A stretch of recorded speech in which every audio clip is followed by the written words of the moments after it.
Behind Gregory Peck's gentlemanly image lay shocking secrets that would make his fans gasp.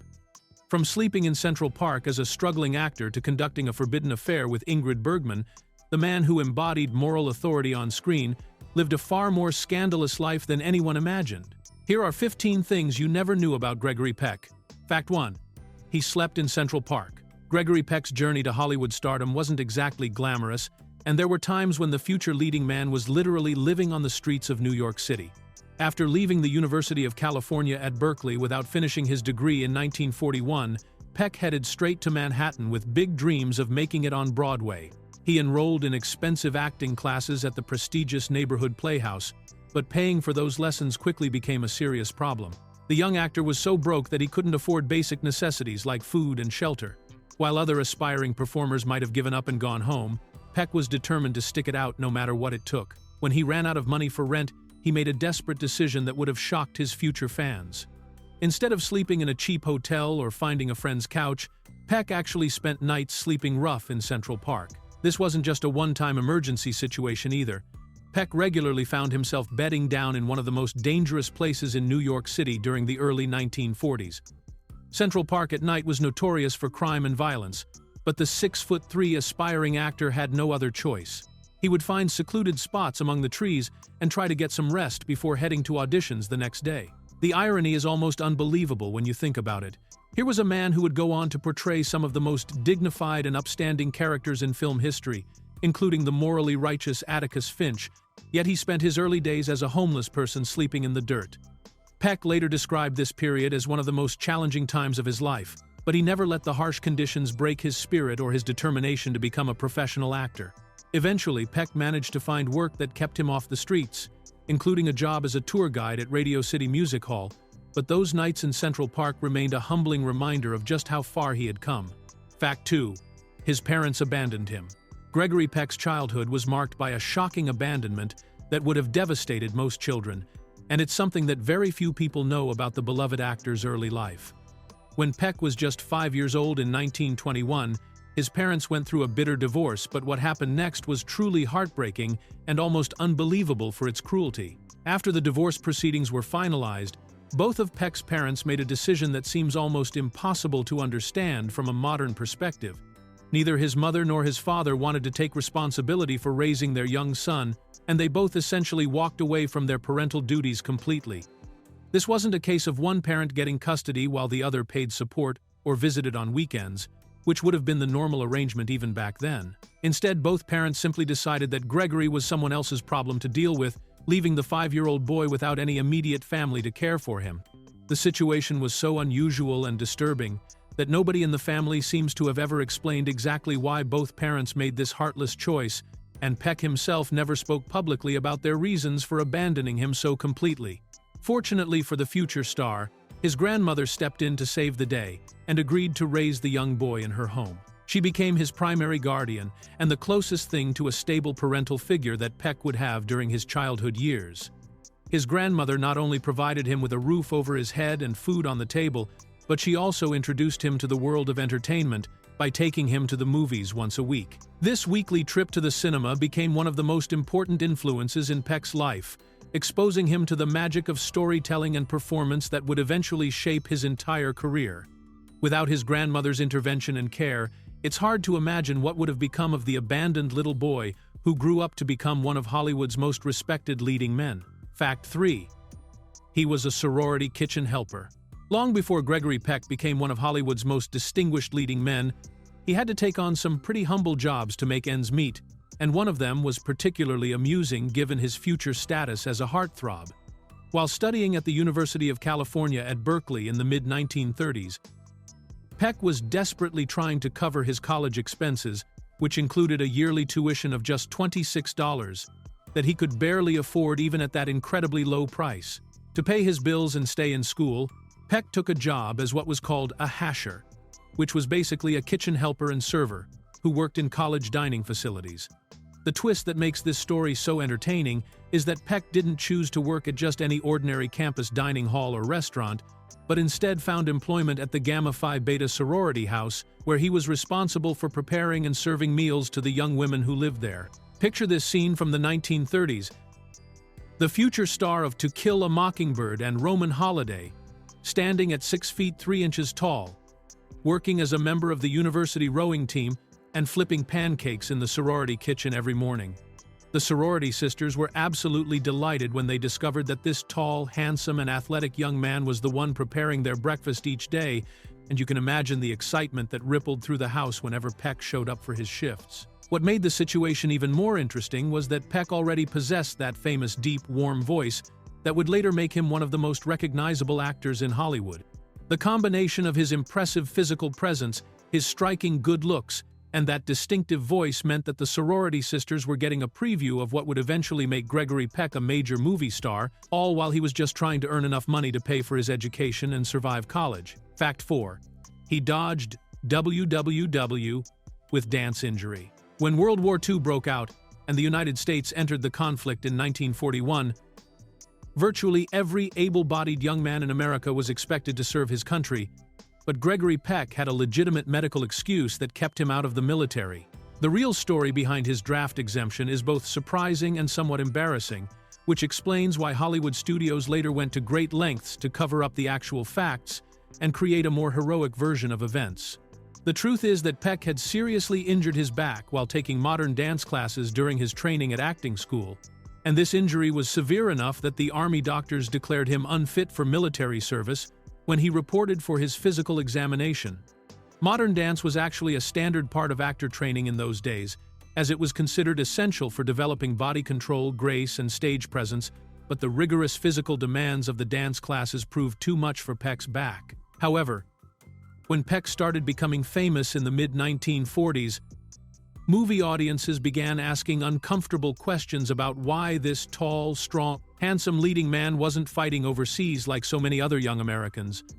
The executives at 20th Century Fox realized that telling the public their new star had hurt himself doing modern dance wouldn't exactly help maintain his masculine, heroic image on screen. So the studio publicity department got creative and completely rewrote the story of how Peck got injured, claiming instead that he had hurt his back during rowing practice while he was a member of the university rowing team at Berkeley. This version sounded much more traditionally masculine and athletic, and it gave fans a perfectly acceptable explanation for why their favorite actor was making movies in Hollywood instead of fighting fascists in Europe. The rowing story became the official version that appeared in fan magazines and newspaper interviews for years, and most people never learned the real truth about Peck's dance class injury until much later in his career when the details finally came to light through more honest biographical accounts. Fact 5. Women swooned at his name. By 1945, Gregory Peck had already started making a name for himself in Hollywood, but nothing could have prepared the movie industry for the absolutely wild audience reaction that occurred during the preview screenings of his film Spellbound with Ingrid Bergman. The producer David O. Selznick had arranged several test screenings to see how audiences would respond to the Alfred Hitchcock thriller, but what he witnessed in those darkened theaters was unlike anything anyone had seen before in the movie business. During the very first preview screening, Selznick noticed something strange happening in the audience whenever Gregory Peck appeared on screen. The women in the theater would start whispering excitedly to each other, creating such a buzz of conversation that the men sitting nearby actually had to shush them so everyone could hear the dialogue. This kind of reaction was unusual enough, but what Selznick observed during the next few screenings was even more remarkable.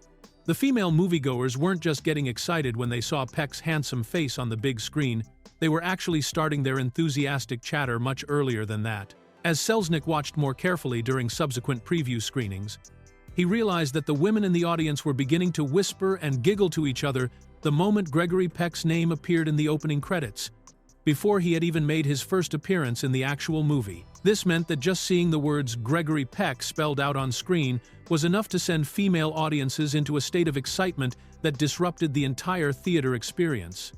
The phenomenon was so pronounced that Selznick and his team started paying special attention to it, and they confirmed that this reaction happened consistently across multiple preview screenings in different locations.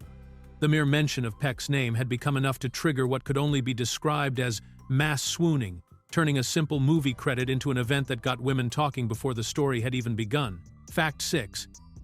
He stole Ava Gardner's dog. Gregory Peck and Ava Gardner developed one of Hollywood's most enduring friendships after they met while filming The Great Sinner in 1949, and their bond remained strong for more than 4 decades until Gardner's death in 1990. Peck often spoke about how much he enjoyed working with Gardner and later called her his favorite co-star of all time, praising both her talent as an actress and her loyalty as a friend throughout the ups and downs of their long careers in the movie business. When Gardner passed away from pneumonia at the age of 67, Peck was absolutely devastated by the loss of someone who had been such an important part of his life for so many years. The grief-stricken actor apparently felt that he needed to have something tangible to remember his dear friend by, but his choices for keeping her memory alive were definitely unusual and raised quite a few eyebrows among people who knew them both. Instead of asking for a piece of jewelry, a photograph, or some other typical keepsake that most people might choose to remember a close friend, Peck made 2 very strange requests that seemed to come out of nowhere. First, he asked if he could take Gardner's housekeeper into his own employment, which was odd enough since most people don't think of domestic staff as personal mementos, but his second request was even more bizarre and unexpected. Peck also insisted on taking Gardner's dog to live with him, apparently viewing the pet as another way to maintain a connection to his departed friend. While it's not entirely uncommon for friends or family members to adopt a deceased person's pets to make sure they're properly cared for, the fact that Peck specifically sought out both the housekeeper and the dog as his chosen remembrances of Gardner struck many people as a very peculiar way to honor someone's memory. The whole situation left people wondering why he didn't simply ask for something more conventional like a piece of art from her home or a personal item that had special meaning in their friendship. Fact 7. Hitchcock didn't want him.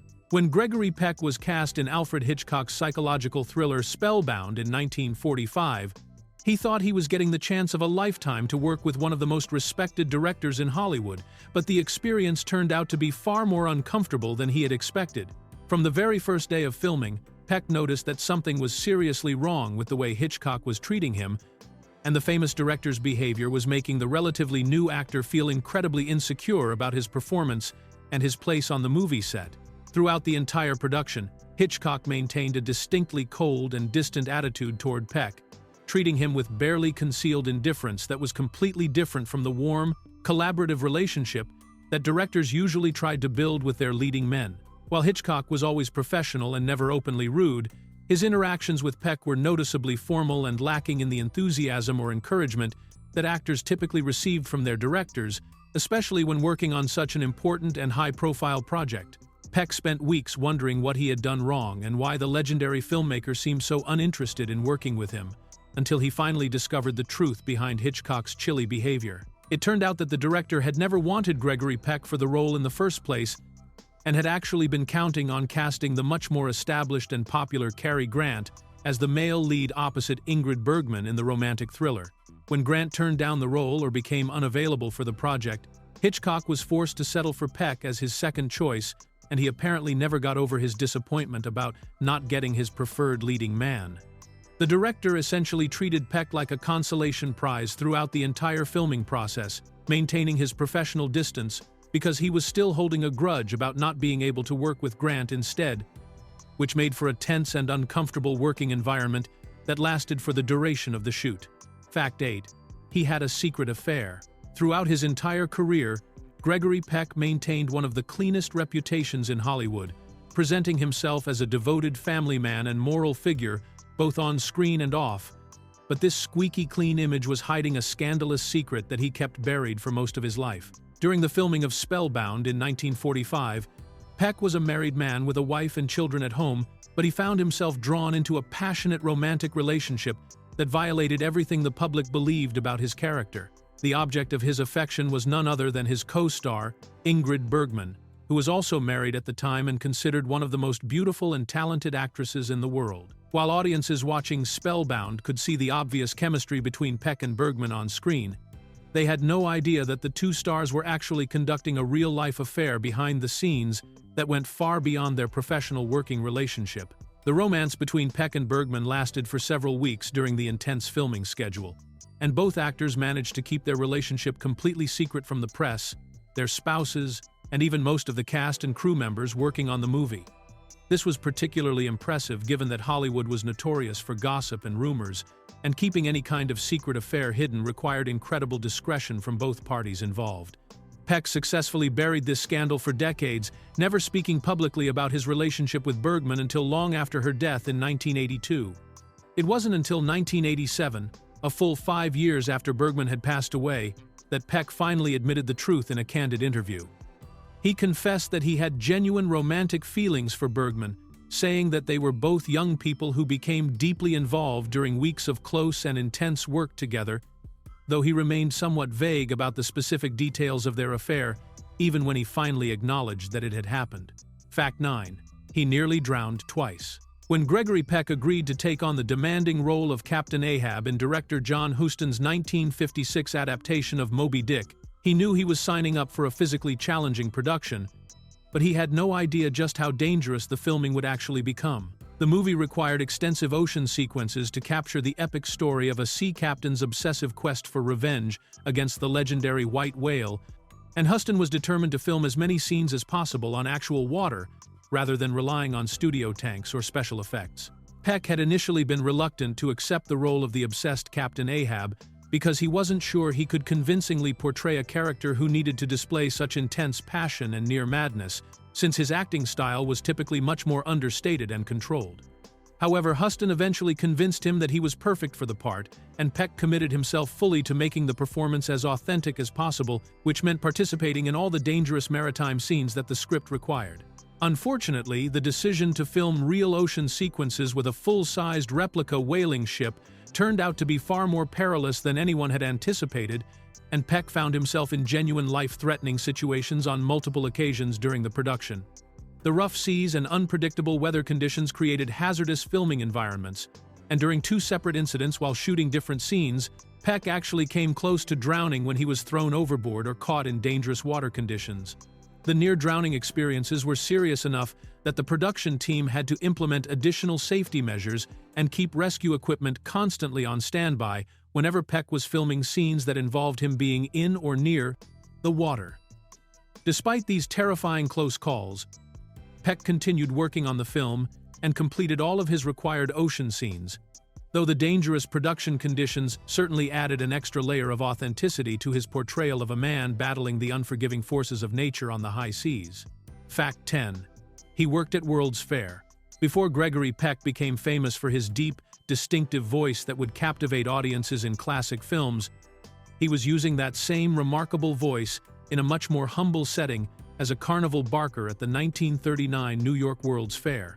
This was during his struggling actor days when he was desperately trying to make ends meet in New York City while attending expensive acting classes and going to auditions, and he needed any job he could find that would pay him enough money to survive.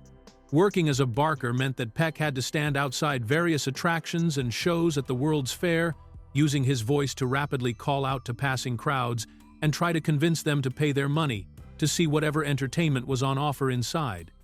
This type of job required someone who could project their voice clearly over the noise of crowds and carnival rides, speak with energy and enthusiasm for hours at a time, and convince strangers to spend their hard-earned cash on attractions they might not otherwise be interested in seeing.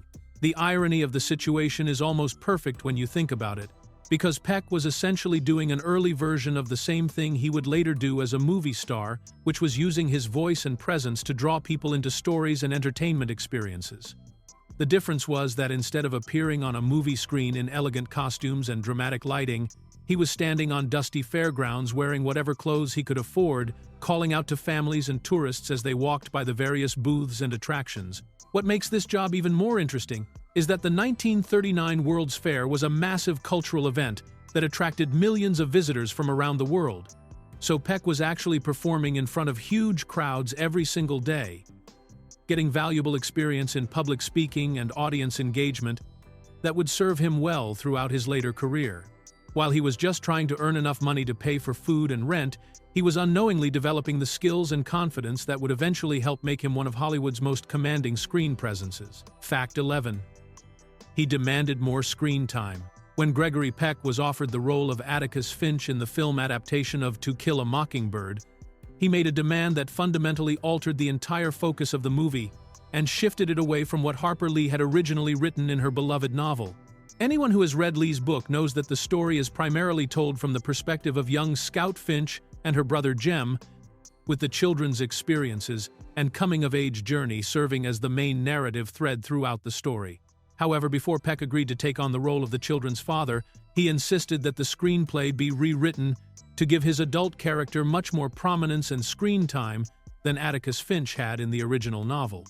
Peck basically told the filmmakers that he wanted the movie to center around his character's story rather than focusing on the children's perspective, which meant that the screenwriters had to significantly restructure the entire narrative to accommodate his demands.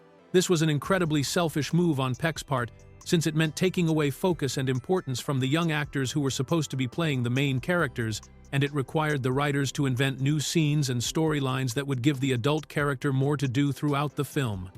The original book was fundamentally a story about children learning difficult lessons about justice, prejudice, and moral courage through their father's example, but Peck's version shifted the emphasis to make Atticus Finch the central figure, rather than keeping him as the important but supporting adult presence that Lee had created.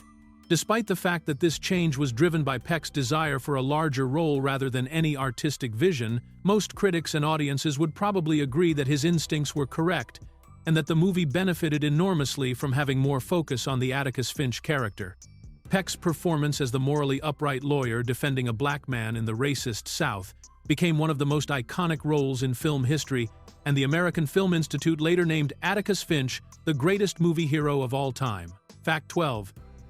Jennifer Jones clawed his face. When Gregory Peck reunited with Jennifer Jones for the 1956 drama The Man in the Gray Flannel Suit, he probably expected a professional and pleasant working relationship, but what he got instead was a co-star who seemed to be carrying some kind of personal grudge that made filming incredibly uncomfortable and even physically painful. Jones had previously worked with Peck on the controversial Western Duel in the Sun 10 years earlier, and while that earlier collaboration had gone smoothly, something had clearly changed in their relationship by the time they worked together again. The problem became obvious during the scenes where their two characters were supposed to have dramatic arguments and conflicts, which were important moments in the film that required both actors to display intense emotions and convincing anger toward each other. However, instead of simply acting out the scripted confrontations in a professional manner, Jones began physically attacking Peck during these scenes in ways that went far beyond what the script called for or what normal film acting required. Specifically, Jones would use her fingernails to literally claw at Peck's face during the argument scenes, scratching and scraping his skin hard enough to leave marks and cause genuine pain that had nothing to do with the fictional conflict between their characters. This behavior was so unusual and aggressive that Peck eventually felt compelled to complain directly to the director about what was happening because he couldn't understand why his co-star was being so physically violent with him. Peck's complaint to the director was both frustrated and confused, as he tried to explain that Jones's behavior didn't seem like professional acting, but rather like a personal attack against him. He reportedly told the director that he didn't consider what Jones was doing to be acting at all, but instead called it personal, suggesting that she was using the dramatic scenes as an excuse to take out some kind of real-life anger or resentment against him that had nothing to do with their characters' relationship in the movie. Fact 13. He called draft dodgers heroes. During the height of the Vietnam War in the 1960s, Gregory Peck took a very public and controversial political stance that put him at odds with many Americans who supported the military conflict, but his position became incredibly awkward and uncomfortable when it directly conflicted with his own family situation. Peck was adamantly opposed to the United States' involvement in Vietnam and wasn't shy about expressing his views, even though speaking out against the war could have damaged his career and reputation with fans who disagreed with his political opinions. The actor went much further than simply stating his opposition to the war, however, and made comments that shocked many people and created headlines in newspapers across the country. Peck publicly defended young men who were burning their draft cards as a form of protest against being forced to serve in Vietnam, calling these draft resistors both heroes and patriots for having the courage to stand up against what they believed was an unjust war. This was an extremely bold and risky statement to make during a time when many Americans viewed draft card burning as an unpatriotic act of cowardice, and Peck's words angered people who believed that young men had a duty to serve their country regardless of their personal feelings about the conflict. His comments were particularly controversial because they came from someone who had avoided military service himself during World War II due to his back injury which made some critics question whether he had the right to praise others for avoiding military duty. The situation became incredibly awkward and personally painful for Peck when people pointed out that his own son Stephen was actually serving as a soldier in Vietnam at the exact same time that his father was publicly calling draft dodgers heroes. This created an impossible family dynamic where Peck was essentially praising people for refusing to do what his own son was risking his life to accomplish, and it's easy to imagine how tense and uncomfortable family gatherings must have been when Stephen came home on leave from the war zone. Fact 14. He used tax loopholes. After Gregory Peck became a major Hollywood star in the late 1940s and early 1950s, he discovered that his success came with a very expensive price tag in the form of extremely high income taxes that were taking a huge bite out of his movie star earnings.